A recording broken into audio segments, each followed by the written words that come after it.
E o mundo não se acabou, né? A bolsa não foi a zero, o dólar não foi a R$ 15, então o que é maravilhoso, na minha opinião, né? Porque imagina só a gente ficar à mercê dessa burrice e desse terrorismo que foi praticado ontem lá em Brasília, né? Eu acho que realmente a gente não pode ficar, né, à mercê, né, desses atos aí, né? Qualquer extremidade, né, na minha opinião, é burra e dependendo de como ela é praticada, ela beira o terrorismo, né? E foi o que aconteceu ontem. Então, tivemos o mercado aí, né, o nosso índice abrindo num gap de baixa, né? Graças a Deus conseguindo recuperar, né? E um dólar abrindo com gap de alta também conseguindo recuperar aí ao longo do dia, né, voltando a trabalhar nos padrões aí da semana passada, o que é muito bom, né, que mostra que realmente a gente, no primeiro momento, a gente já imaginava que ia ser um mercado guepado, né, mas não demos a continuidade a esses movimentos. Na minha opinião, o que aconteceu hoje foi maravilhoso no mercado. Não estamos na mão, né, nas mãos dos idiotas, digamos assim.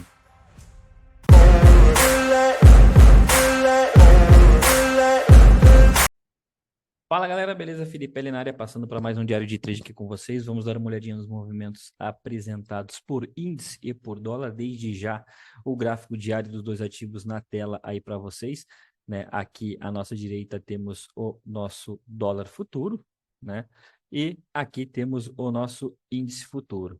Para vocês dar uma observada de como, né, foi aí o nosso candle diário, né, dos dois ativos, que é muito importante a gente ter essa noção de localização do preço, como que foi o dia da ótica, né, de um gráfico diário. Claro que isso não remete, né, que isso não remete, não, que isso não traduz, né, como foi o intraday, porque às vezes a gente olha um candle cheião, isso aqui, nossa, hoje foi só comprar e foi embora, que foi só vender e foi embora, não. Né, dado esse contexto, a gente tem que conseguir participar do mercado, e para isso você tem que ter um operacional robusto, eficiente e validado, tá bom? Desde já eu peço para que você dê seu like, compartilhe e se inscreva no nosso canal. Lembrando que amanhã temos live, então se você quiser acompanhar aí como que é o dia a dia da nossa sala educacional ao vivo, um pouco de delay, isso é óbvio, né? Você pode me acompanhar pelo YouTube, né? A minha tela operacional, né? Ou se você quiser também, pode acompanhar pelo Instagram, beleza? Então vamos começar aqui pelo índice futuro, galera. Deixa eu colocar os estudos na tela aqui, para quem não sabe, né? Também eu postei aí ontem, né, os estudos para a semana, né? Então, pronto. Temos aqui o nosso. Vamos começar pelo semanal, dar uma olhadinha aqui no semanal. Uma análise rápida aqui, né? Então, tivemos aqui o movimento da semana anterior, né? Que encontrou suporte na sua retração de 38 aqui do movimento macro, que eu marquei ele. Está no estudos que eu fiz ontem, postei de forma gratuita para vocês no Instagram, né? Encontrou também suporte em região de média móvel de 200 aqui e temos aqui esse paviozão em região de contexto. Então, agora, para mim saber se esse preço continuar aqui, esse processo de subida, né? Essa pernadinha de alta que eu venho fazendo no gráfico diário, estou monitorando esta pernadinha de baixa, cuja retração mais importante é de 50%, que está localizada na região do 112,965. E mais uma vez, dando uma passadinha pelo diário, a gente consegue observar aí que a semana passada a gente tivemos segunda e terça. Opa, desculpa. Aqui, na verdade, segunda e terça, né? Tivemos uma forte queda e conseguimos recuperar aí ao decorrer da semana. Estamos agora praticamente aí na região de 0 a 0 aí, né? Vamos ver como é que vai ser hoje. Mas hoje, né, o mercado apresentou aí, né, uma queda, uma abertura realmente com uma queda, né, acentuada. Estamos falando aí, né, de um gapzinho aí com mais de 1.400 pontos, né? Então, 1.400, 1.300 pontos aí foi o gap. Vamos para o intraday aqui, a gente consegue observar que abriu onde? Lá localizado na nossa média móvel de 200, extremamente ascendente, tendo em vista aí o movimento apresentado da semana anterior, né? E em região próxima à, à mínima do dia anterior, vulgo sexta-feira aqui, né? Felipe, dado esse gap aqui, você não acha que poderia ser aberta uma compra aqui no índice, porque realmente aquele negócio vende no boato e compra no fato? Galera, o mercado hoje, na minha opinião, ele entregou a receita, a fórmula perfeita, né, para induzir a cassinagem, que é o quê? É um mercado onde a gente tem, né, a gente tem aí notícia, a gente tem os atos de Brasília acontecendo, né, e a gente tem, né, muita gente que gosta de colocar isso dentro do seu operacional, né, o famoso viés, né? E aí ele abre com um gap desse daí e a cassinagem rola solta. Na minha opinião, né, realizar esses movimentos de compra aqui, eu acho, né, muito arriscado você pegar o seu dia aí às 9h05 da manhã, né, aqui pelo gráfico de 5 minutos, e você arriscar 480 pontos aí, né? Não, porque ele vai lá fechar o gap. Beleza, hoje deu certo. Aí eu pergunto, e o efeito cassino que isso aqui pode gerar, né? Porque às vezes, na maioria das vezes, isso dá errado, essa que é a grande verdade, né? E aí você vai ficar, né, trabalhando com essas possibilidades. Talvez se o apostador foi um pouco mais inteligente, ele veio para um gráfico de 2 minutos e aí, né? Talvez ele conseguiu pegar um risco um pouco melhor aqui, né? Até passou menos calor, na verdade, zero calor aqui, né? E arriscou 330 pontos, o que é errado também, na minha opinião, tá bom? Então, orientei meus operadores a não realizarem isso daí, né? E aí a gente começa a perceber o quê? O mercado ele vai te dar as oportunidades. É que nem aqui tivemos um pivô, né? Um padrão técnico de ser operado e não uma cassinagem. O problema desse pivô contra as médias, mas claro que ele vai estar contra as médias, porque a gente abriu com um mercado extremamente gapado. Eu falei para a galera, se alguém quiser realmente operar na ponta da compra, espere o movimento técnico que está acontecendo aqui agora, um pivô. Porém, um pivô contra as suas médias, então pode ser que realmente dê errado, o mercado tenha vindo corrigir o Fibogap aqui, porque esse Fibogap ele deu uma boa segurada no preço no começo do dia, né? A gente for colocar aqui o nosso Fibogap, a gente vê que a retração de 61,8 segurou aqui durante boa parte da manhã, segurou e na verdade até a hora que ele rompeu como vaca braba aqui, realmente essa região de 61,8 aí até que horas que é essa aqui? Tá falando aí às 10h20 da manhã, onde ele realmente rompeu sem deixar uma oportunidade de entrada nem pelo gráfico de 2 minutos, né? Então, se você estava acompanhando aí, querendo pegar uma entrada aqui, é menos que você está comprando aqui barra de cor contrária ignorada, contra as médias, e aí cada um, né? Né? Realmente aqui não consegui trabalhar na ponta da compra, porque eu não vou estar trabalhando contra as médias, afinal é ela que norteia o meu operacional, não tenho porquê, né, eu abrir mão do meu operacional para pegar uma operação, né? Isso nunca vai valer a pena. Afinal de contas, meu operacional já é validado, testado e aprovado pelo tempo. O que que eu, Felipe, optei por fazer aqui? Depois que o mercado veio e deu essa pancada para cima, né, corrigiu aqui nessa região de 61,8, retestou essa região, eu optei ainda por pegar este pivô dentro do pivô aqui, um pivôzinho de pré-rompimento dessa massa. Porém, tínhamos o ajuste aqui também logo em cima, passando nessa região, o ajuste da sexta-feira, que faz preço também, né, galera? Afinal de contas, é uma região importante, né? E a gente, na maioria das vezes, a gente percebe que as regiões importantes, elas não são rompidas, né, com facilidade. E aqui é aquele tradezinho que você realmente vai estar arriscando pouco, então se alvo curto, né, na maioria das vezes, opa, né? Se você vai estar arriscando um pouco, você tem que estar com o dedo rápido no gatilho. Para quê, Felipe? Para pegar o seu risco, né? Então aqui você arriscou 150 pontos, a operação chegou a dar aqui nesse primeiro momento, antes de vir e tirar o restante dos contratos aqui do break-even, ela chegou a dar uns 130 pontos. Eu fiz uma parcialzinha com 100, ela voltou e tirou o restante dos contratos aqui na região de break-even, depois até teria andado um pouquinho mais, chegando a dar quase 200 pontos aí, tá? Mas você correu um risco de 150 pontos, tá bom? Após isso, o mercado ficou extremamente lateral e a gente começa a observar que ele não conseguia vir romper a região de ajuste. Depois ele baixou mais ainda, voltou lá para sua região aqui da faixa de gás do Fibogap e não conseguia romper o 61,8. Até que realmente, né, entrou uma força compradora no mercado e jogou ele para cima igual vaca braba. Aqui a gente pode até observar pelo gráfico de 2 minutos que, pelo menos para mim, né, da maneira como eu trabalho, como eu opero aqui, que é com segurança, a menos que eu estivesse apostando em todos esses rompimentos aqui dessa região de 61,8. Ah, aqui vai romper, foi e voltou. Aqui vai romper, aqui vai romper, aqui vai. Poxa, vai ficar apostando até quando, né? Então, o que que eu esperava aqui? Rompesse essa região, se montasse um pivôzinho de pré-rompimento do pivô, eu estaria dentro. O que não aconteceu, né? Ele rompeu como uma vaca braba, jogou lá na máxima do dia anterior, a sexta-feira, e depois retornou. Retornou e começou a testar agora o que era resistência passa a ser suporte aqui no índice, né? Ele veio, respeitou a sua região de média, e aqui, né, eu optei por realizar uma compra, né, que foi quando ele passou para cima de novo dessa região, respeitou as suas médias, e aqui ele veio e acionou um pivôzinho. Ele acionou no TIC, aqui esse pivô, né? Então eu realizei a minha entrada exatamente quando ele veio e acionou esse pivôzinho aqui, e meu stop estava localizado exatamente aqui nessa região de mínima. Aqui ele voltou e me violinou aqui nessa região, né? E eu só sei que ele me violinou porque agora o gráfico está pronto, porque na hora eu ainda falei para a galera, Se ele voltar aqui e me estopar, eu não vou fazer reentrada na mesma região. Ah, mas é que pode usar o setup violino. Eu não pratico, eu não gosto, eu não sei até onde que isso daí é uma violinada, até onde que não é, né? Mas fatos da vida foi, realmente ele veio aqui, violinou a gente e depois entregou os alvos que tínhamos até para essa operação, que seriam esses daqui, tá bom? Para esse primeiro momento aqui. Entregou o seu primeiro alvo aí. Mas é que nem eu falei, antes disso ele veio e violinou a gente. E eu não uso setup violino, acho uma extrema burrice ficar tomando stop na mesma região, então optei por ficar de fora dessa operação aí. E o mercado, quando a gente volta para um gráfico de 5 minutos, aqui a gente consegue observar que ele realmente agora está conseguindo trabalhar acima dessa região de máxima da semana anterior, máxima também da semana anterior. Aqui temos duas máximas. Máxima do dia anterior e máxima da semana anterior. Então, é duas máximas aqui.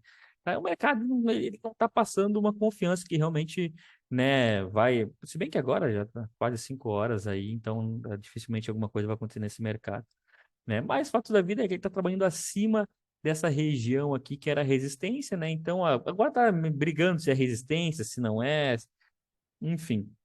Acho que a gente vai ter uma ideia melhor quando o mercado fechar, amanhã a gente acompanha a abertura, tá? Então, duas operações aqui hoje, né? Uma a gente teve um gain de 100 pontos e outra deu um stopzinho aqui pra gente, tá bom? Indo pro dólar futuro. Dólar da mesma forma aí, tá, galera? A gente. Opa, deixa eu colocar aqui. Opções de estudos. Pronto, estudos na tela. Vamos direto aqui para 60 minutos para a gente poder acompanhar aqui. O dólar abriu com gap de alta hoje, né? Mas esse gap de alta dele não foi tão, né? Foi um gapzinho até interessante, 50 pontinhos aqui, mas ele abriu aqui tentando violar essa média móvel de 9. Pelo gráfico de 5 minutos aqui a gente consegue observar um pouco melhor, né, o que que foi. E aí aquele negócio, né, a galera da cassinagem, que todo gap é fechado, os caras vão fazer o quê? Vão girar a roleta deles aí para, né, realmente fazer valer. Só que pelo gráfico de 2 minutos ficou bem estranho aqui até, né, para a galera da cassinagem. Então acho que aqui teria dado mais certo que realmente pelo 5, que é o quê? Marcar a máxima e mínima. E aí você vai estar arriscando aí, né, às 9h05 da manhã, um stopzinho de 30 pontos, né? Poxa, tem que ter muita confiança na roleta aí, né? E aí o preço ele veio, né, buscou suporte em região de médias aqui, como a gente pode acompanhar, e eu realmente nesse começo de pregão aqui eu estava com o olhar um pouco mais atento para a compra de dólar, né, tendo em vista que ele poderia também vir e corrigir aqui, tirar aqui esse Fibo aqui do dia anterior e colocar o Fibogap também que eu utilizei bastante nessa manhã, né? Então aqui ele encontrou realmente suporte, porém, poxa, eu não vou estar arriscando, né? Porra, 13 pontos aí às 9h10, 9h15 da manhã, né? Para mim estar conseguindo pegar uma operação para estar postando no Instagram e botando meus operadores no risco aqui negativo, né? Não consegui encaixar nenhuma compra por aqui. Se a gente até for dar uma olhadinha no gráfico de 2 minutos, a gente consegue até observar oportunidades de compra, porém nenhuma delas se encaixava com o meu gerenciamento. A gente viu realmente essa possibilidade aqui de realizar uma compra, esse pivôzinho aqui rompendo as suas médias, né, cujo mesmo ele foi retestado, né, formalizando um novo pivô aqui nessa região e saindo da faixa de gás aqui, ele montou um novo pivô, porém todos eles maior do que o gerenciamento, né, que eu utilizo aqui. Então, né, só para vocês entenderem, o gráfico realmente montou topos e fundos ascendentes, porém todos eles com o risco maior do que eu aceito. Para quem está chegando agora e não me acompanha, o stop maior que eu aceito dentro do dólar aqui é de 10 pontos. Porque dentro dessa quantidade de pontos, dentro desse risco, eu consigo pegar excelentes operações aí, tá? Porém, nenhuma delas aqui, né? Tirando essa primeira aqui, que realmente eu achei muito arriscada, ainda falei para a galera que né, era uma oportunidade, porém muito arriscada e eu preferi não. As outras todas maiores do que 10 pontos. E aí não interessa se é meio ponto ou se é 5 pontos maior. Se ela é maior do que 10 pontos, é não, tá?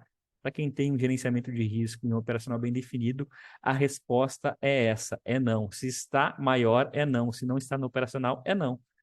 Né? E aí a gente começa, a gente pode até voltar para um gráfico de 5 minutos e a gente vê que o ativo, na verdade, assim como o índice, ele entrou aí depois numa região de trap zone, que é quando temos uma média móvel de 200 descendente e uma média móvel de 20 ascendente. Só que para a gente conseguir encaixar nessa entrada ficou difícil aqui nessa região. Ou ia estar apostando cegamente, transformando o meu operacional, que é muito bom, muito robusto, em um setup meia boca. Eu ia estar comprando toda e qualquer regressão na média móvel aqui, o que eu não pratico, tá bom?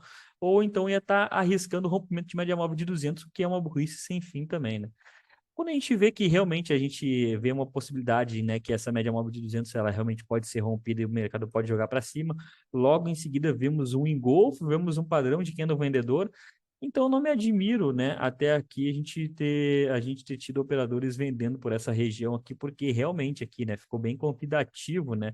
Um engolfo, um padrão de candle vendedor, e aí talvez aí esse operador conseguir, não foi fácil, né, realmente, porque ele executou essa venda aí, ficou 40 minutos aí, não vai, não vai, vai, não vai. E o risco aí dos seus 11 pontos na operação, mas se conseguir conduzir bem, porra, 50 pontos na volta, né? Aí vai de cada um, né? Eu acho que todo mundo tem as etapas, né? A galera que está praticando ainda padrão de candle aí em qualquer região ainda está naquela fase inicial do mercado, né? Onde acredita que um candle só pode salvar teu dia quando não vai. E após isso a gente consegue até observar o quê? Novas oportunidades aí, onde realmente o preço passa para baixo da média móvel de 200, que aqui, né, ela me autoriza a venda assim, porque ela está extremamente descendente, né, galera? Vem e monta esse primeiro pivô. Esse primeiro pivô não estou autorizado a vender ele aqui. Por que que não, Felipe? Porque eu tenho uma média móvel de 50 passando aqui. E, poxa, não é porque eu tenho, né, uma média móvel de 200 extremamente inclinada que eu vou brigar com a outra média. Então, o que a gente faz? A gente espera a melhor condição para vender. E aqui a melhor condição para você vender foi quando ele veio e perdeu essa região, que aí tínhamos o preço trabalhando abaixo de todas as médias. Olha como fica mais fácil quando a gente não tem uma média móvel no caminho. O preço veio, primeiro deu uma armadilhada na galera, né? Acionando alguns pivôzinhos. E quando realmente temos todas as médias dando agora, autorizando o preço a cair, né? Onde o preço vem e escorrega com força. Olha só como é melhor a gente trabalhar, né? Sem uma média móvel para atrapalhar, para segurar o preço. Aqui a gente está falando de um trade que ele entregou para você em 20 minutos, 20 pontinhos.